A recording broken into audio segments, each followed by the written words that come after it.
শুয়োরে বোন তোর কি দেয় কব নাকি পাশতে ঘরে আর কয় শুয়োরের বাচ্চা উঠিস নি কেন একটার পর একটা তার উপরে একটার ফাঁসার পর একটার মুখ একটার মুহির পর একটার বেকায়দা চরম গা এইভাবে গাদা এর নাম হলো শুয়োর গাদা। তাবশিরা রেকর্ডস। মাঝে মাঝে রাস্তা বড় রাস্তার ব্রিজ যদি পূরণ হয়ে যায় ওই ব্রিজটারে ভাঙ্গে নতুন ব্রিজ করতে গেলে ও জায়গা ভাঙ্গা ব্রিজের পাশ দিয়ে একটা বিকল্প সড়ক বানায় কিনা বিকল্প সড়ক বানায় না নইলে যে জায়গা ব্রিজ ভাঙছে সেই বরাবরই যদি জাতি হয় তা তো যারই কায়দা নেই হুমড়ি খেয়ে গাড়ি ঘোড়া নিয়ে পড়বে। সেদিন এক বক্তা পড়িয়ে গেছে সে খালের মধ্যে ওই বাঁশ বস দিয়ে আটকাই দেয়নি উনি কুয়াশার মধ্যে চালায় চলে গেছে সে যে পড়ছে ব্রিজের মধ্যে। আল্লাহু আকবার। তাহলে যে জায়গা ভাঙ্গা ব্রিজ সে জায়গায় বিকল্প সড়ক সে জায়গায় বিকল্প লা ইউকাল্লিফুল্লাহু নাফসান ইল্লা উসাহা। নামাজ পড়া সহজ না কঠিন কঠিন না সহজ না পড়া আলারা তো চুপ করে মনে মনে ওরা কাছে কঠিন কঠিন কঠিন যে কয়বার জিজ্ঞেস করবো কব কঠিন আল্লাহ তাই কইছে। আল্লাহ কোরআনে কারিমের ভিতরে বলে ওয়া ইন্নাহা লাকাবীরাতুন ইল্লা আলাল খাশিঈন। এ নামাজ কঠিন কাদের জন্য কঠিন যাদের অন্তরে আল্লাহর ভয় নাই যারা বেঈমান তাদের জন্য নামাজ কঠিন আর খশিন যারা নামাজের প্রতি আন্তরিক তাদের জন্য নামাজ বিলকুল কঠিন না বরং নামাজ না পড়া কঠিন। কতক্ষণ নামাজ না পড়া কঠিন। আমার বাবারা ভাইরা যারা নিয়মিত নামাজ পড়েন তারা একটু জবাব দেন কারণবশত যদি কোনোদিন ফজরের নামাজ পড়তে না পারেন সেদিন ঘর থেকে বের হইতে ভয় লাগে কি লাগে না? দুপুরে যদি কারণবশত জোহরের নামাজ পড়তে না পারেন খানা খাইতে যে দেখবেন খানায় তৃপ্তি পাবেন না মজা পাচ্ছে না মনের মধ্যে একটা উঠবিস ভাব। ঈশার নামাজ না পড়ে যদি কারণবশত শুয়ে পড়েন দেখবেন ঘুমের মধ্যে তৃপ্তি আসতেছে না বারবার ভয় লাগতেছে না জানি আজকে ঘুমের মধ্যে মারা যায় যদি আল্লাহ পাকের কাছে কি জবাব দেব। কিন্তু যারা নামাজ পড়ে না বছরের পর বছর পড়তেছে না তারা শুয়ে শুয়োরের মতো কি সুন্দর ঘুমায় যায় ঠিক না? শুয়োরের মতো এক করে গাদা মারিয়ে ঘুমায়। আল্লাহ এদের সম্পর্কে বলেন উলাইকা কাল আনআম সেম কোয়ালিটি অফ শুয়োর। শুয়োরের শোয়া দেখছেন না আপনাকে দিক শুয়োর আসে না দলে দলে আচ্ছা আমাকে দিকেও যায় বেশি দূরে আবার পূব দিক পাওয়া যায় না। এই উদাহরণ করতে গেলে ওকে বুঝতে আমার কষ্ট হয়। শুয়োর এক যাকে 1500 এরকম শুকর থাকে না এই 1500 শুয়োর দিন ভরে খাইয়ে দেয় রাত্রি যে জায়গা শোয় ওরা তো প্রত্যেকে আলাদা একটা খাটে মশারি টানায় শোয়। কম্বল আছে ওকে কোনো তিরান পাল্টি ওকে কম্বল খেতাকবে তোষক মোষক দেয়। শুয়ার সিস্টেম কি এই যদি 1000 শুয়োর আলাদা আলাদা শোয় তাহলে শুয়োর সুতি লাগবে 2 বিঘে জায়গা। এই 500 শুয়োর শোয় মাত্র 2 কাঠা জায়গার মধ্যে। কিরম শোয় একটার পর একটা তার উপরে একটার ফাঁসার পর একটার মুখ একটার মুহির পর একটার বেকায়দা চরম গা এইভাবে গাদা এর নাম হলো শুয়োর গাদা। এদিকে ওই পরিবেশটা আছে নাকি? শুয়োর গাদা কেন কয় একটার পর 5টা শোয় একটার পর একটা গাদা মারিয়ে শোয় এই জন্য নাম শুয়োর গাদা। নামাজি মানুষ ঈশার নামাজ না পড়ে যদি শোয় তার ভিতরে অশান্তি বিরাজ করে সে তার ঘুম আসে না। আর বেনামাজিরা 4:30 একসাথে এক কম্বলের তলে শুয়োর গাদা দিয়ে শুয়ে থাকে। ওরা আবার আমাদের হুজুরদের একটু খেপায় হুজুরকে একটু হুজুরি মিল নেই এক হুজুর এক টাকা আর এক হুজুর আর এক টাকা 2 হুজুরি এক কম্বলে তাহলে শুতিও পারে না শুইও খালি ফতোয়া দেয় একার সাথে সোয়া লাগাইস না মাকরু একটু করে জায়গা পার পা উঠে গেলে কে কবিরা গুণ আসছে সারা শুইও লেপের তলে যে ফতোয়া দেয় হুজুরি এক জায়গায় একসাথে মেল না এইগুলি আমাকে খেপায়। আমরা কি সুন্দর আমাদের মধ্যে ওই কোনো একতেলাপ নাই মতানৈক্য নাই কোনো জয়জামেলা নেই। এই যে আমরা একসাথে 5-6 জন শুয়ে রয়েছি সকালবেলা শুয়োর গাদা দেওয়ার মতো শুয়ে রয়েছি একটার পর একটা তার উপরে একটার মুহির পর একটা ভাষা তার মুহির পর একটার বেকায়দা সরমকা এভাবে আমরা গাদা দিয়ে শুয়ে থাই একটু ফতোয়া দিই না লুঙ্গি তালাশ করে পাই না ঘুমাতে উঠে প্যান্ট পড়ে গেছে কালের নিচে লুঙ্গি চলে গেছে বালিশের তলে এরকম আমরা ফতোয়া দিই না। তোমারে কয় তুমি তো শুয়োর গাদা। ওই বাড়ি করে মুরব্বী থাকলে মুরব্বী শেষ রাত্রে উইটা তাহাজ্জুদ পড়ে সরমুনার ভক্ত জোরে জোরে জিকির করে তারপরে শুয়োর গাদার ঘুম ভাঙ্গে না। কথা কন ঈশা পড়ে নাই, ফজর পড়বে না, তবুও তাদের ঘুমের ডিস্টার্ব নাই, ঘুম ভাঙ্গে না। এভাবে একভাবে গাদা বাইরে ঘুমাই থাকে। এত জোরে জোরে জিকির মসজিদে ইমাম সাহেব জিকির করে লা ইলাহা ইল্লাল্লাহ, লা ইলাহা ইল্লাল্লাহ, লা ইলাহা ইল্লাল্লাহ। ঘরের মধ্যে আব্বা জিকির করে, দাদা জিকির করে, শুয়োর গুলানের ঘুম ভাঙ্গে না। এরপরে মুরব্বী মসজিদে যাওয়ার সময় আবার ডাকে, তাও শুয়োর গাদার ঘুম ভাঙ্গে না। উনি ফজরের নামাজ পড়ে 2.5 ঘন্টা দাওয়াতের কাজ করে বেলা 8টা 8:30 দিকে আইছে। আইসে দেখে যে সে ঘরের দরজা খোলে নাই। এবার আবার আইসে ডাকে, তাও দরজা খোলে না। শুয়োর ওই গাদা ভাঙ্গিয়ে, শুয়োর অরিজিনাল শুয়োর যে জায়গায় থাকে, ওরা তো ওই এক জায়গায় যে গাদি মেদি থায়ের কারণ আছে, ওকে একটা মন্তর আছে, মন্তর দিয়ে এরকম একটা দাগ দিয়ে দেয়। এই জন্য রাত্রির মধ্যে একটা শুয়োর ওই দাগের বাইরে যায় না।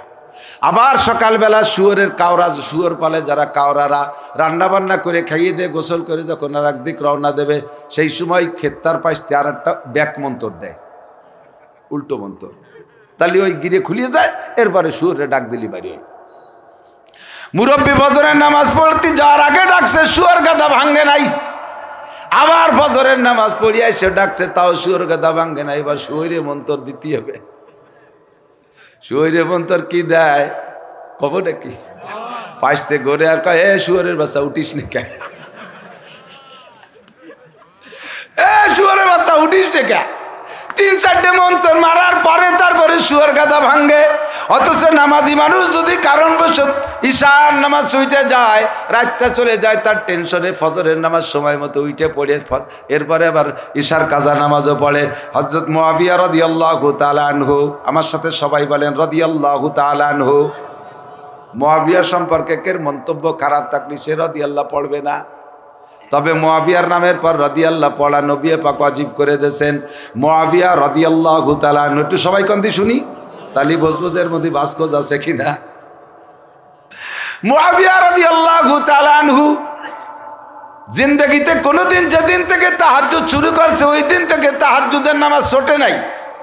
হঠাৎ একদিন তাহাজ্জুদের নামাজ ছুটে গেছে, জামাতের ওক্তীয় নামাজ না, তাহাজ্জুদের নামাজ ছুটে গেছে এক রাত।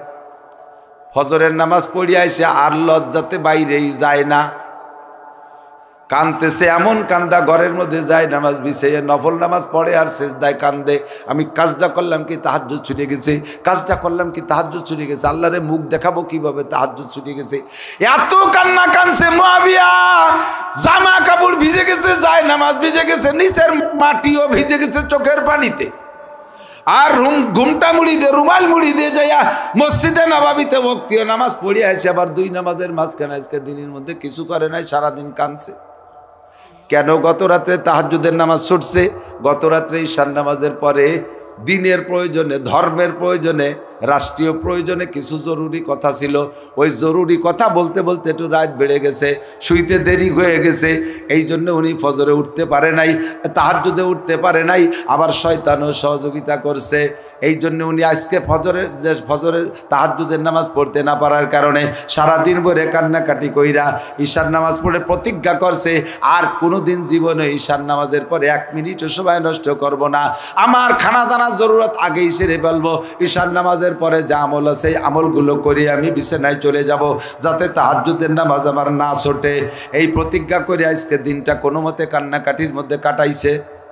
অস্থির এত, জ্বালা এত যে কেন আমার তাহাজ্জুদের নামাজ ছুটে গেল আর আমার ঈশার নামাজ ছুটে যায়, ভিতরে বিন্দু মাত্র টেনশন নাই। অক্তের পর অক্ত চলে যায়, ভিতরে কোনো টেনশন নাই। কথা কোন ঠিক কি ঠিক না?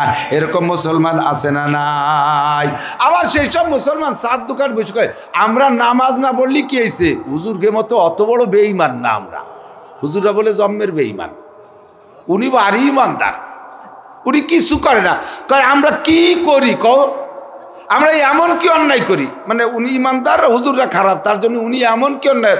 ধরো আমরা না নামাজই পড়ি না, আর রোজাটা হয়তো রাখি না, আর বেশি বেশি একটু মদ খাই, একটু গাঁজা খাই, আর এই সুদিয়ে কয়টা টাকা লাগাই, আমরা এমন কি করি। আর মাঝে মাঝে একটু জেনা করি, সুযোগ পালি, তেমন আর কি হরি কও। উনি তেমন কিছু করে না। আর ক্ষমতা পাইলে সে জায়গাতে একটু টনমন মারি, আর তেমন কিছু করি না। আর বউডার একটু ছেড়িয়ে দিছি, সে যা খুশি করিয়ে বেড়ায়, তেমন কিছু আরে না। আর হুজুররা সব তাহলে আকাম, একটাও আকাম বাদ দেয় না, উনি তেমন কিছু করে না।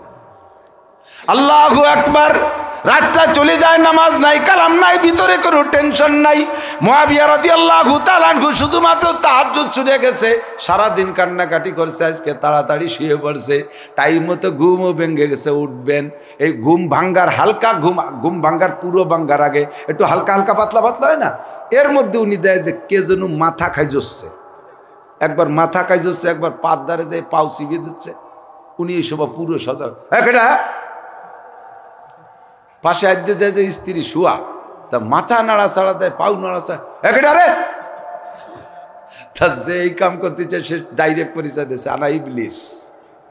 হুজুর আমি শয়তান ইবলিস আইছি। তা তুই আমারে নাড়াচাড়া দিচ্ছিস কেন? তাহাজ্জুদ পড়বেন না? তাহাজ্জুদ পড়ি না পড়ি আমার ব্যবস্থা, তুই ডাইস কেন? কয় যে ওঠে তাড়াতাড়ি, ওঠেন আগে তাহাজ্জুদ পড়েন। কয় যে আমি তো উঠবো তাহাজ্জুদ পড়তা, তুই ডাকিস কে? তোর কাজ তো তাহাজ্জুদের থেকে ঠেকান নড়ে ঠাইচি ঠুইচি ঘুমাই দিবি, তুই ডাকিস কে? এর মধ্যে যেন কি ক্রিমিনালি আছে, না করলে উঠবো না।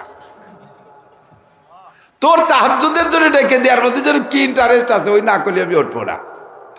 এখন শয়তান চিনতে পড়ে গেছে, এ যদি উঠে না বলে তাই তো দিন করে আবার কানবে রে, কাজে আবার না করলে উঠতেছে না, তাহলে তো কইয়েই দেয়া লাগে। তো বলতেছে হুজুর সারলেনি না যখন, আমি তো এরকম ঠকা বাড়ি একটা ঠগি না মানুষের কাছে, বেদের কথা কইয়ে দিয়ে আমি ঠগি না। এক লোক ওই রাস্তায় যে হাঁটতেছে, হাঁটতে হাঁটতে শয়তানের সাথে দেখা, তো শয়তানের সাথে দেখা হলি, পরিচয় টরিচয় হয়েছে, তুমি কি ডাকা? আমি শয়তান। তো বলতেছে যে ভাই, আরে ভাই তোমারই তো খুঁজতেছি আমি। কে খুঁজতেছে? কয় যে আমি তো ভালো দিক নির্দেশনা পাচ্ছি না, এই মুসলমান হওয়ার পরে এই মৌলবীকে হুজুরকে কথা কোরআন হাদিস মানতে মানতে আর জানে কুলোই না। 5 ওয়াক্ত নামাজ টাইম মতো পড়ো, ইশরাক পড়ো, আবিন পড়ো, সাজ পড়ো, টুপি মাথায় দাও, পাগড়ি মাথায় দাও, ফরজ অজিব সুন্নত সব ইয়ে করতে করতে আর কিছু করার কায়দা নাই। আমি একটু খারাপ হবো কীভাবে, এই পথ খুঁজতেছি। তা তো যার কাছে জিজ্ঞেস করি সেই আমার খারাপের দিক নেয় না। আমি মনে মনে ভাবছি যে অরিজিনাল তোমার সাথে সাক্ষাৎ করি এই বুদ্ধিটা নেব। তাই আজকে পেয়ে গেছি। কদি ভাই আমি বেঈমান, আর কি উপায় আছে, আমাকে সেই বুদ্ধিটা একটু শিখিয়ে দাও। কারণ শয়তান কছি ইরুম তো কেউ আমি পাইনি কোনোদিন, সাইদি সুদি বেঈমান হওয়ার মতো। তা কয় না তোর কি উদ্দেশ্য আছে তুই কয় না, সত্যি আমি শয়তান হবো সেই নিয়ত করি আমি তোমার কাছে জিজ্ঞেস করছি। তা ও শিখাইতেছে, কয় যে শরিয়াতে যেটা করার কথা আছে ওইটা করবা না, আর যেটা ছাড়ার কথা আছে ওর একটাও ছাড়বা না, তাহলে তুমি জায়গা মতো চলে যেতে পারবে। ওই লোক কয় যে আমি তো এই খুঁজতেছি, আজকের থেকে তুই শয়তান জানিয়ে রাখিস, জীবনে কোনোদিন শরিয়াতের যত আদেশ আছে একটা চুল পরিমাণও ছাড়বো না, আর যত নিষেধ আছে তার একটার কাছে আমি যাব না। শয়তান কয় হাতে ধরে ঠকলাম রে, তোর সাথে বুদ্ধি দিতেছি। মুআবিয়া রাদিয়াল্লাহু তাআলা আনহুরে ডাক দিয়েছে, হুজুর ওঠেন। কয় না তুই না করলি উঠবো না। কয় যে হুজুর ডাকতেছি কেন, গত রাত্রে তাহাজ্জুদ আপনার ছুটে গেছে না? কয় হ্যাঁ, এই জন্য তো আজকে আমি আগে আগে উঠতেছি। কয় যে এই জন্য আগে আগে উঠতেছেন, আমি অনেক আগের থেকে সুরসুরি দিছি উঠোনোর জন্য। তো কেন? গত রাত্রে তাহাজ্জুদ ছোটার পরে আপনি দিন ভরে যে পরিমাণ কান্নাকাটি করছেন না, এই কান্নাকাটিতে আপনার চোখের পানি আর কান্নাকাটির কারণে আপনি আল্লাহর কাছে পদমর্যাদায় এত উপরে চলে গেছেন যে একটানা 30 বছর তাহাজ্জুদ পড়লে ওই জায়গায় জাতি পারতেন না। তা আমি কালকে আপনারা ঠাইসে টুইসে ঘুমাই দিয়ে আমার এই 30 বছরের লস হয়েছে, সেই দুঃখে আমি তওবা করছি, যার জীবনে কোনোদিন আপনারে ও শয়তান তওবা করছে। তওবা করছি যে জীবনে আপনারা তাহাজ্জুদ ছুটতে দেব না। আমি সেই জন্য আপনারা আজকে তাহাজ্জুদের জন্য ডাকতে আসছি, নাই যে আজ আবার ছুটি দেয় আর একদিন কাটবেন, আপনি 60 বছর আগায় চলে যাবেন, যাতে আপনি অত এগোতে না পারেন, এই জন্য ডাকতে আসছি।